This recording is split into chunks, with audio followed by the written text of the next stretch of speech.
Day ആ അതാ നിത്യയുടെ വീടല്ലേ?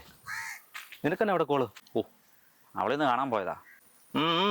ഞാൻ കണ്ടായിരുന്നു അങ്ങോട്ട് കയറിപ്പോയപ്പം കയ്യിലൊരു റോസാപ്പൊക്കെ ആയിട്ട്. അത് അവൾക്ക് കൊടുത്തു. നിൻ്റെയൊക്കെ ഒരു യോഗം. അവൾ കിടപ്പിലാണേലും സുന്ദരിയാ. എന്നെ നാറി ചിന്താഗതിയോടെ തൻ്റെയൊക്കെ. താൻ എന്നെ അറിഞ്ഞിട്ട് ഈ വർത്താനം പറയുന്നേ. നിനക്കൊക്കെ എന്തു ആവാലോ. നമ്മളോട് വല്ലപ്പോഴൊക്കെ മൈൻഡ് ചെയ്യാൻ പറയടേ. ഇവിടെ പുരട്ട കളവാ.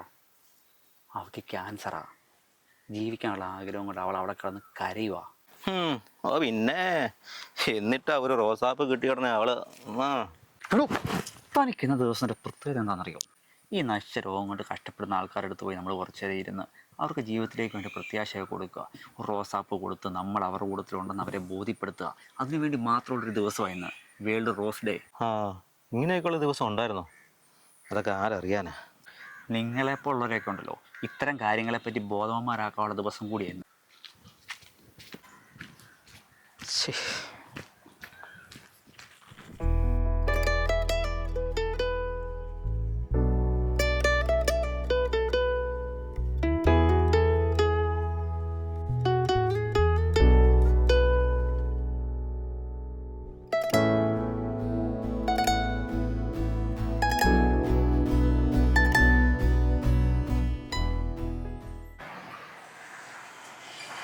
ഹലോ എടാ, നമ്മുടെ ആ പോച്ചില്ലേ ഒരു റോസാപ്പൂക്കെ കിട്ടി. നമ്മുടെ ആ നിത്യയുടെ വീട്ടിലോട്ട് പോകുന്നുണ്ടല്ലോ. അതെന്നാ പരിപാടി? എന്തോ ചുറ്റിക്കളി ഉണ്ട്. നീ പെട്ടെന്ന് വാ, നമുക്ക് പൊക്കാം. എടാ നീ നൈസായിട്ട് പോട്ടെ, അവിടെ ഒരു വീഡിയോ എടുക്കുക. ഞാനും ഇപ്പം അങ്ങോട്ട് ഒത്തേക്കാം. നീ പെട്ടെന്ന് വാ. അമ്പടാ പുളുസു. ഫോണുമായിട്ട് വീഡിയോ പിടിക്കാൻ പോകുന്ന ഇവൻ അവിടെ ചെന്ന് കാര്യം കാണുമ്പോൾ സത്യാവസ്ഥ മനസ്സിലാക്കും.